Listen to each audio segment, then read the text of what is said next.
Hello. So we are starting another match against underscore.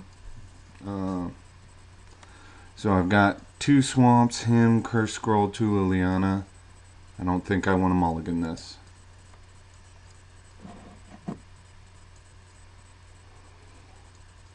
I mean, could have a third land.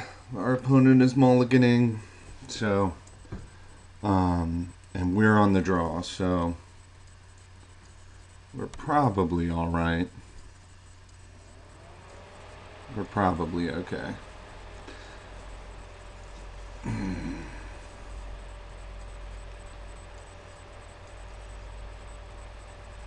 mean, this seems like a decent hand, but whether or not we're okay is up to the cards, I suppose.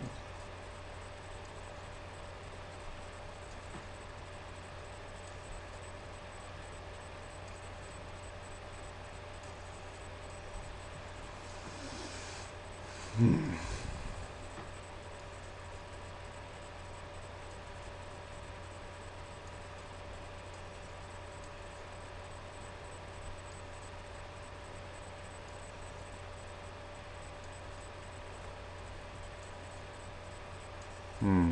I wonder if he's out now. Okay. Ooh, he's probably playing Storm. That's my guess for Gataxian Probe.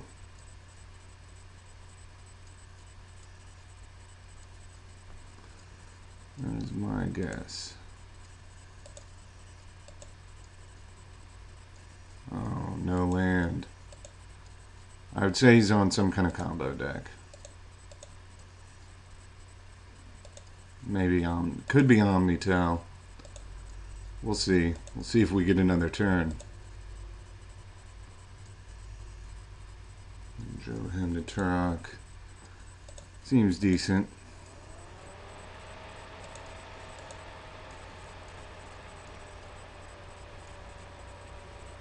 Alright, third land is good. Gonna him, get Lotus Petal Chrome Mox. So yes, I would say this is some type of combo deck. Let's hope he can't go off.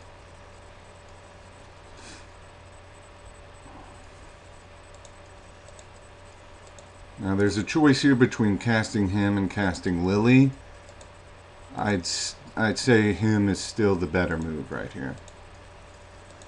I mean, Nether Void is a really great draw. We'll need another land. Okay. Things are looking fine for me. I think he's on Charbelcher.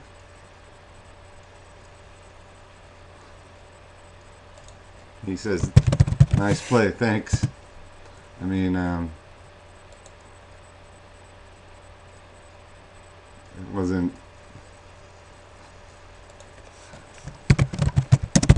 It happens. See, I'd much rather have an opponent like this who's willing to talk with you and, you know, maybe I shouldn't have given away. Well, he already knew that I top decked it, so. I'd say if we can get Nether Void here, we're good to win. So if I draw a land, I think I'll play Nether Void before Lily.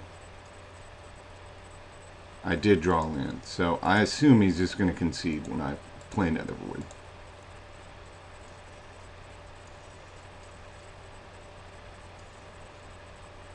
Unless he has a force or something like that.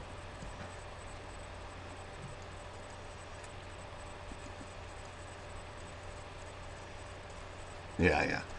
So he could be on Oops All Spells, but I think he's either on Oops All Spells or Charbelcher. In any case, we don't need Sinkholes, Toxic Deluge, or Innocent Blood. So, or Crucible of Worlds. So let's look. We took out 52 cards. We do have the third Nether Void. So, say we want all 4 extirpates, because that's good against almost any combo. Now, I'd say that I do want Pithing Needle just in case, and we're going to put in 2 Engineered Plagues. If he's on Charbelcher, we want Pithing Needle to name Charbelcher. If he is on Oops All Spells, Pithing Needle won't do anything good.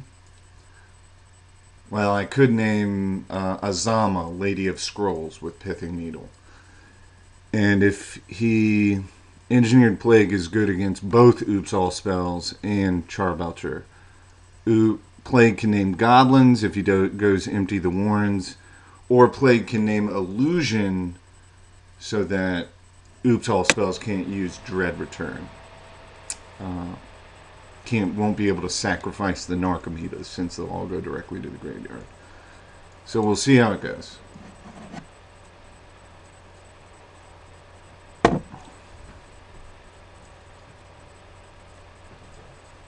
I wouldn't be surprised if he really tries for a turn 1 win here. I mean, that's what he wants. Turn 1 win.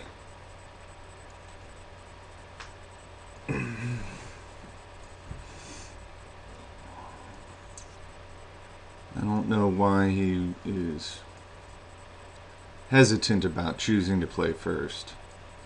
Unless I've somehow totally misread him and he's on Manaless Dredge. But that can't be. That can't be.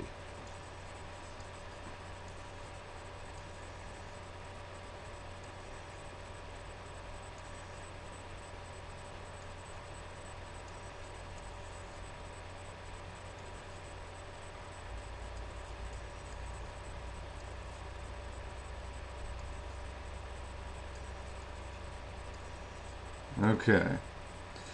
Ugh. We like him, we like Smallpox, we like Extirpate, we like Dark Ritual. Unfortunately, we don't have the skulls to cast any of that, so I have to mulligan.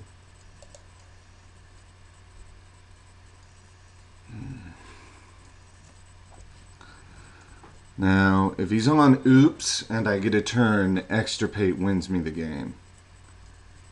If he's not on Oops, this is a bad hand. Well, Pithing Needle for Charbelcher, so I'm not going to mulligan.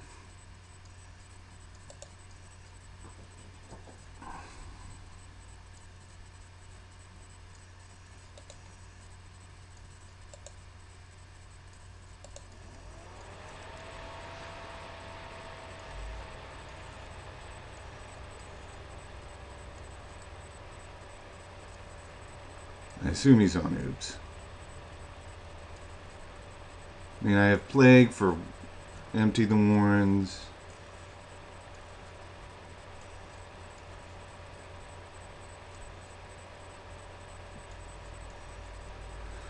I'm gonna go Swamp Pithing Needle, name Goblin Charbelcher.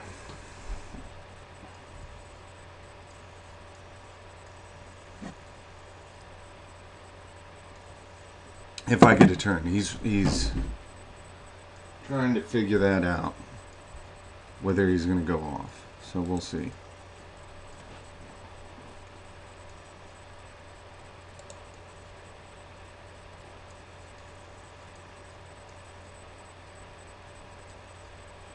Let's see what he gets.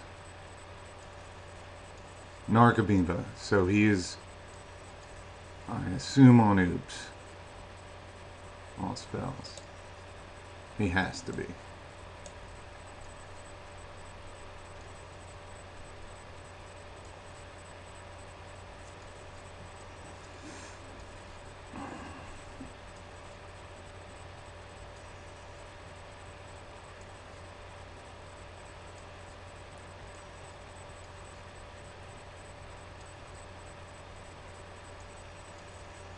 Oh. He couldn't win. He fizzled out. So, I'm glad I won, but it's kind of a, not much of a, kind of anticlimactic, I suppose, for a video to see it happen like that. But, you know, I suppose I can take a second to talk a little bit about Pox. You know, a lot of games go like that. A lot of games, you know, against combo, it's very one-sided. Very one-sided. Uh, as to who's winning or losing. Either they are winning totally and completely, or you are winning totally and completely.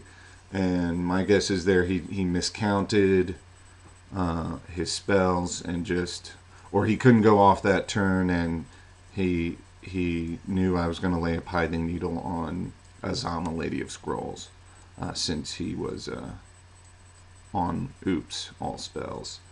And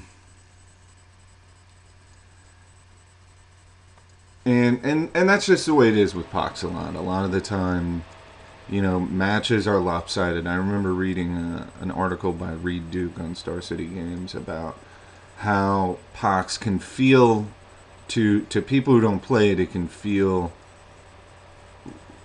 like a very inconsistent deck. And consistency is not the problem that I have with the deck. I mean, I think it consistently beats what its good matchups and loses to bad matchups. I think, you know, that. I think that's almost any deck in Legacy. I think to the outside observer, you can look at Pox and see if it's losing, it's badly losing. You know, your opponent has everything, you don't have much, and you are just losing, and that happens with Pox. On the reverse side, when you're winning, you're dominating a game, and that's probably not even against combo only. That's against, you know, when you're winning, it's usually you're pretty much dominating everything. Of course, I mean, there are always those grindy matchups where there is back and forth, but generally speaking, that's how it goes. So those are my thoughts on Pox right now. Hope you enjoy the short video. Have a good one. See you next time.